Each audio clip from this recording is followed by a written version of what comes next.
Tasya bareng sama Bang Chan.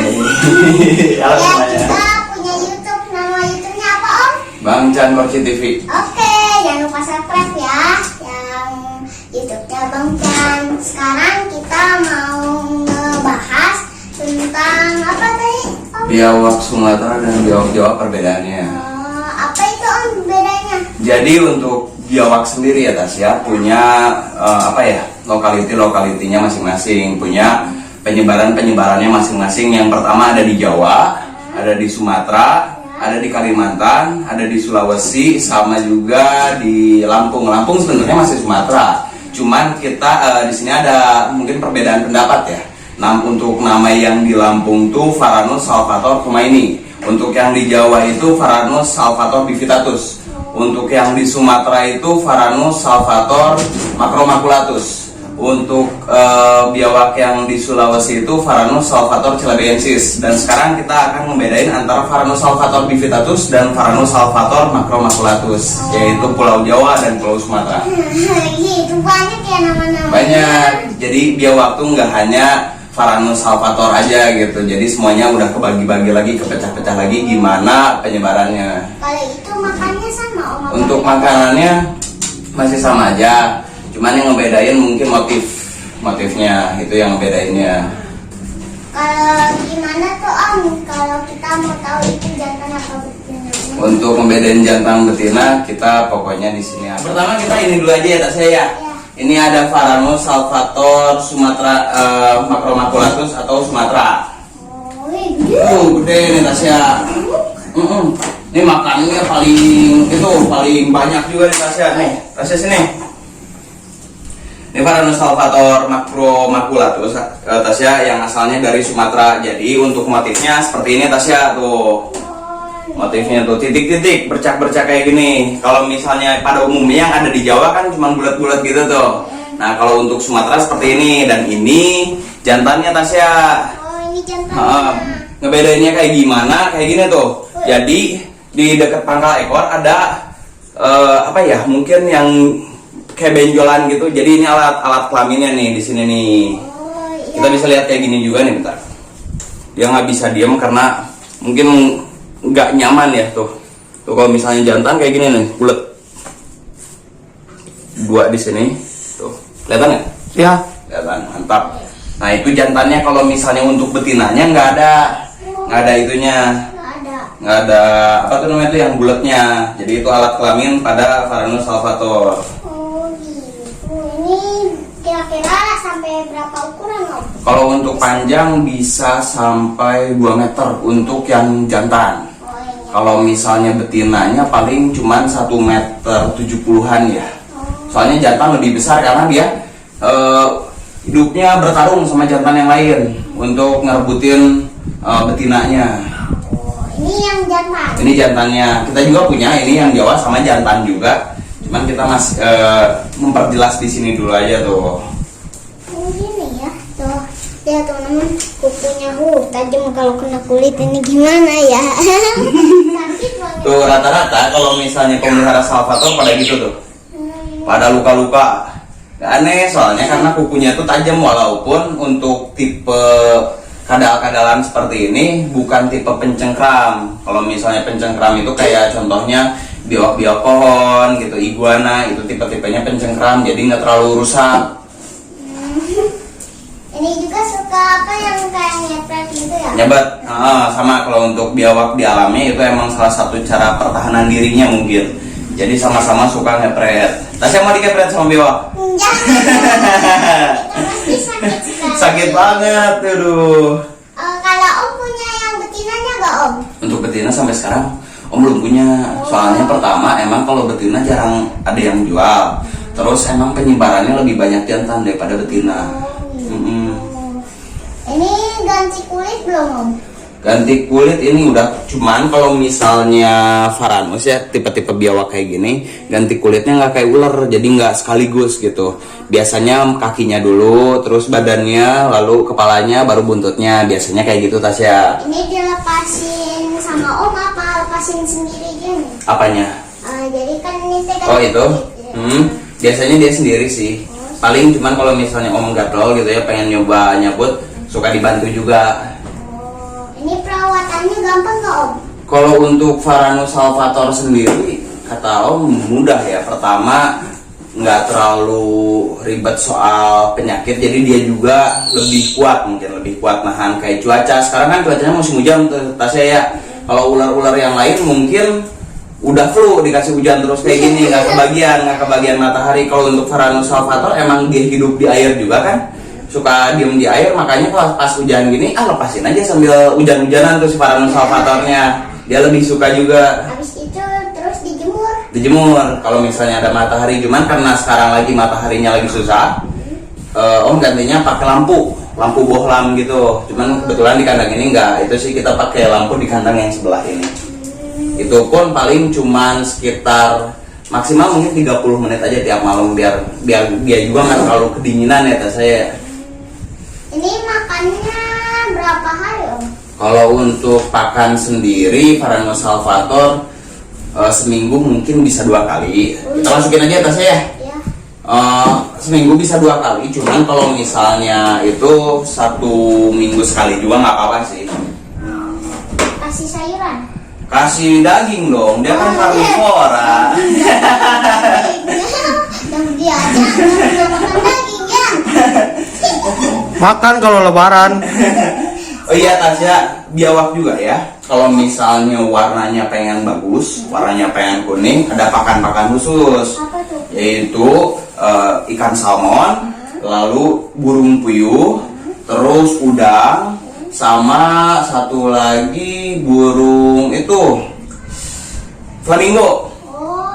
Karena di sini susah, terus mahal-mahal juga ya kayak ikan salmon, udang itu kan mahal-mahal. Kita bisa ganti pakai burung puyuh, itu dijamin warnanya pasti bakal cerah sama kuning juga Tasya. Karena di dalam burung puyuh itu mengandung zat aksantin yang dapat meningkatkan warna pada salvator. Oh, gitu. Itu makanya kalau misalnya pengen cerah, warnanya terus bagus tuh si biawaknya pakai pakan yang itu aja.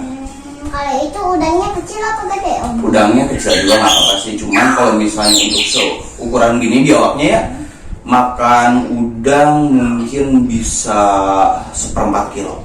Wih. Karena dia kesukaannya udang. Kita juga dikasih udang kan mau. Iya, masa Om kegigit sama biawak ini? Pernah, kalau untuk yang ini enggak sih, cuman waktu itu om pernah kegigit waktu ngambil biawak di alam langsung. Waktu itu om kan perlu untuk nyari yang betina ya, sambil pengen nyoba project breed. Waktu itu tuh biawaknya kena mah gigit om.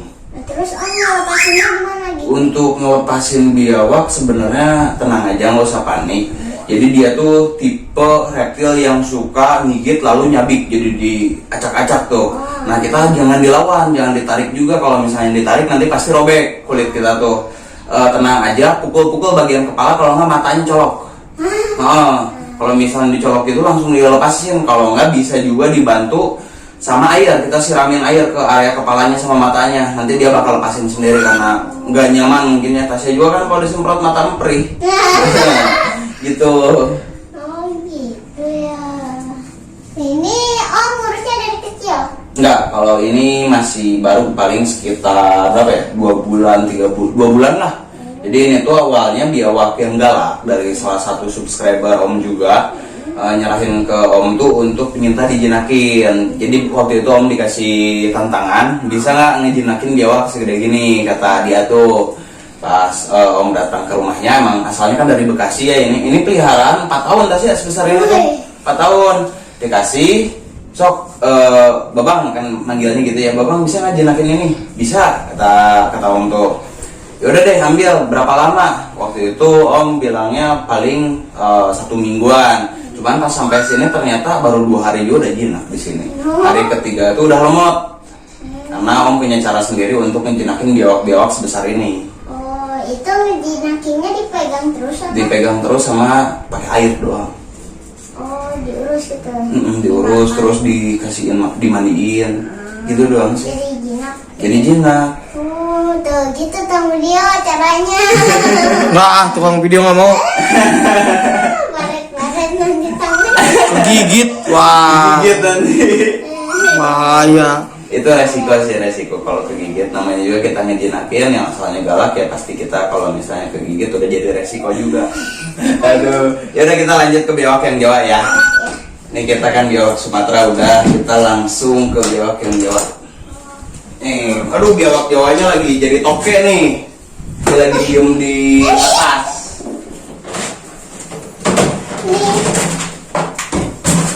Nih, Tasya.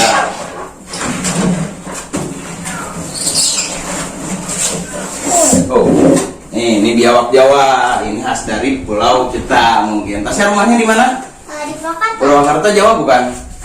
Nah ini biawak dari kita, cuman kebetulan ini agak putih ya. Jadi dia tuh dulu kawinan sama aksantik Tasya. Aksantik itu adalah biawak yang memiliki motif warna putih. Kalau pada dasarnya kan warnanya kuning Tasya. Yang biasa-biasa di alam tuh ini mah agak putihan tuh. Jadi bukan dibedakin. Cuman ini kebetulan kukunya lagi panjang Tasya. Om belum motongin lagi, jadi sakit banget. Ini lagi setting ya tuh. Lagi setting tuh, dia lagi liatin jantannya lagi.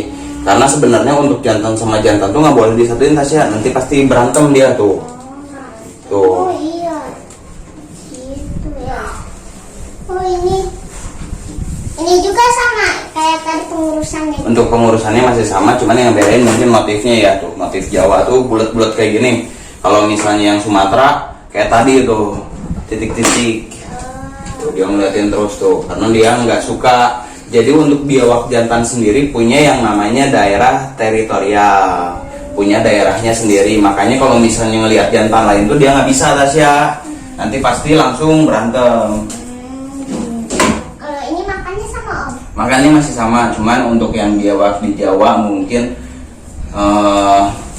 masih sama aja sih, karena di alamnya masih kayak gitu-gitu aja di habitatnya. Kayak contohnya makan ikan, makan keong, makan kodok juga.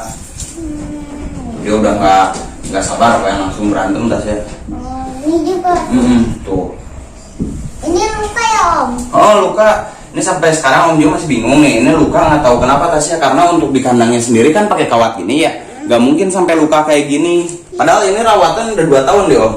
Awalnya nggak ada luka. Tiba-tiba pas satu hari waktu itu Om lagi liatin semua peliharaannya sambil dijemurin, ya taunya udah ada luka. Kayaknya sih kegencet karena di sini sebagian binatang-binatang juga di free roam, jadi dilepas-lepasin. Nah makanya kalau misalnya ada luka gitu mungkin aja pas lagi dilepas-lepasin gitu kegencet sama kandang yang mana gitu. Om juga kurang tahu sih, cuman ya gitulah resiko kalau misalnya kita melihara, nggak bakal selamanya mulus juga. Ini dari pertamanya galak. Waktu ini tuh kita masukin dulu ya. Aduh, tuh Tasya tuh sampai gitu tuh. Padahal baru megang ya. Kalau waktu pertama ini jinak, ini tuh kebetulan waktu itu tuh Om 2 tahun yang lalu beli ini tuh sekitar 1 juta lah. Wih, 1 juta kurang. itu mahal banget. Gila nggak harganya Tasya? Buat hewan peliharaan kesayangan murah. 1 juta Kalau buat jajan itu pasti penuh. Buat beli kerupuk enak tuh buat beberapa bulan tuh. Tasya mau 1 juta dibeliin kerupuk. Uang 1 juta dibeliin kerupuk bisa dimakan sambil terbang. Jadi waktu itu tuh emang segitu masih terbilang murah ya, karena dia emang rawatannya juga di dia tuh sekitar 2 tahun juga Tasya. Di sini 2 tahun berarti umurnya udah 4 tahunan tuh. Karena emang kebetulan bukan normal juga kan, kalau misalnya normal yang warna kuning kayak gitu, kuning hitam gitu, mungkin di pasaran sekarang untuk 500 sampai 1 juta sekarang ya. Karena dulu kan 1 juta tuh ya ngelag lah. Nah sekarang mah ya lumayan lah gitu. Ini kebetulan peliharaan lama, jadi emang dari dulu juga udah jinak. Kalau misalnya ini mah sempat gak kerawat di pemilik lamanya gitu ya, karena dia juga sibuk kerja, sempat dioper-oper juga, makanya jadi galak. Ya udah gimana Tom dia? Mau apa lagi nih? Udah jelas belum? Udah jelas. Udah, tukang video mengerti. Ngerti, Tasya juga sama ngerti. Yakin ngerti? Yakin dong. Sama satu lagi nih Om. Apa? Om kenapa suka sama biawak nih? Sebenarnya biawak tuh yang bikin Om sampai sekarang bertahan di YouTube. Jadi subscriber Om tuh pada suka kalau Om ngejelasin tentang biawak. Karena menurut subscriber Babang mungkin ya, subscriber Om sendiri, cara penerangan Babang tentang biawak tuh lebih mudah dipahami daripada orang-orang lain. Dan cara-caranya pun gak ribet. Karena untuk cara pemeliharaan seperti ini tuh nggak terlalu ribet sih, cuman mungkin cara mereka aja yang beda-beda, itu yang mungkin bikin ribet karena pertama kesibukan mereka, lalu mungkin pengalaman itu berdasarkan pengalaman Om juga dalam menghadapi yang seperti ini tuh emang mudah dari dulu juga, karena waktu dulu juga sebelum ada beberapa jenis reptil yang ada di sini, Om fokusnya main biawak. Tasya dulu tuh sukanya beli atau nyari biawak yang besar-besar, terus Om jinakin, pelihara, lalu jual dulu ya. Kalau sekarang karena dulu ada pengalaman seperti itu, pas melihara tuh lebih enak, jadi gak terlalu ribet dibandingkan ular-ular yang lain. Malah Om di sini melihara ular sanca gitu ya, malah nggak kerawat, berbanding terbalik sama biawak. Padahal untuk pengurusan ular sanca juga gampang, cuman ya itu beda tangan, beda cara perawatan. Terus ya, Om pernah ngerawat biawak yang kecil gak Om? pernah. Dulu Om waktu melihara pernah sampai kelupaan ya. Kalau Om tuh punya biawak kecil, pas dicek dalam seminggu ternyata udah mati. Cuman kalau sekarang enggak sih, alhamdulillah biawak-biawak yang kecil di sini ya pada bahagia. Oh, bahagia. Gendut-gendut. Makanya nggak pernah lama di sini tuh, ada aja yang beli, ada aja yang ngambil. Itu kamu dia aja gendut. Sekarang gimana nih kamu dia mau pulang? Yuk. Ya udah, kita pamitan dulu. Bye. Nah teman-teman, sampai di sini dulu ya. Tasya jangan lupa subscribe dan nyalakan loncengnya. Jangan lupa juga share, komen, dan bagikan ke teman-teman kalian. Jangan lupa juga subscribe YouTube-nya Bang Chan Kurci TV. Oke teman-teman, selamat berpetualang. Selamat berpetualang. Dadah.